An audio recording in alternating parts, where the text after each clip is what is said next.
अस्सलाम वालेकुम। आज हमारा जो क्वेश्चन है कहता है force between two identical sphere is F.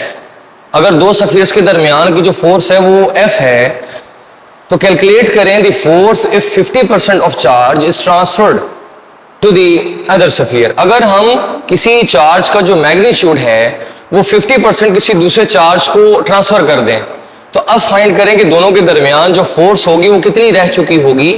आया फोर्स ज्यादा हो चुकी होगी, कम हो चुकी होगी, या दोनों के दरमियान जो फोर्स का मैग्नीट्यूड है वो कितना होगा, उसमें कितनी चेंज आई होगी, ये हमने फाइंड करना है।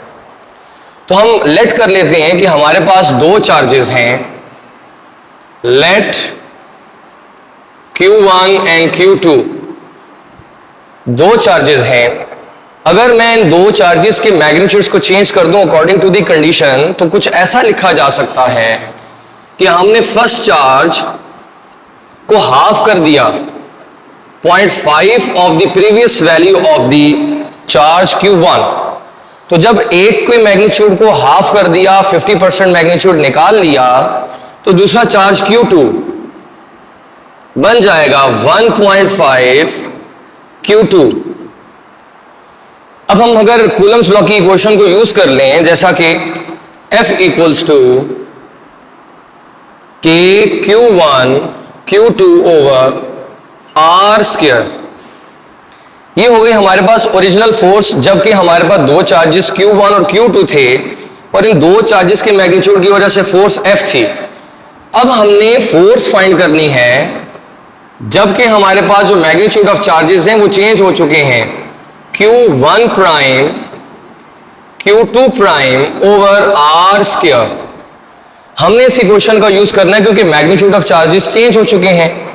तो इसको कुछ ऐसा लिखा जा सकता है कि Q1 हमारे पास हो चुका है 0.5 ऑफ Q1, दूसरा चार्ज हो चुका है 1.5 of Q2 divided by R square.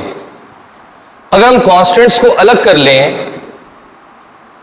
कि कॉन्स्टेंट्स अलग करते हैं 0.5, 1.5 एंड रिमेनिंग जो रिलेशन रह जाता है उसको पैरेंथेसिस में अलग लिख लेते हैं कि Q1 Q2 over R square.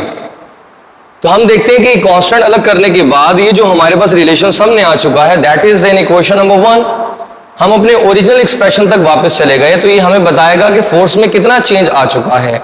So using the reference of equation number 1 हमारे पास जो F प्राइम इक्वेशन है कुछ ऐसा बन जाएगी, इन दोनों का प्रोडक्ट अगर लें तो बनता है 0.75 और इस फैक्टर को अगर हम इक्वेशन 1 से रिप्लेस कर दें तो ये बन जाएगा F।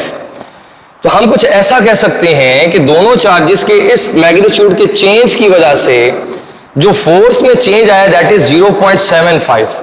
इसका मतलब ये हुआ कि जो पहले दो चार्जेस थे इनके दरमियान जो फोर्स थी वो स्ट्रांग थी, उसका मैग्नीट्यूड अगर हम कंसीडर करें कि 1 न्यूटन था तो अब हमारे पास जो मैग्नीट्यूड है वही कम होकर 0.75 न्यूटन के करीब हो चुका है। और अगर हम जनरली बात करें तो ये कहा जा सकता है कि अब जो हमारे पास F प्राइम आया है that is 0.75 times of the previous force.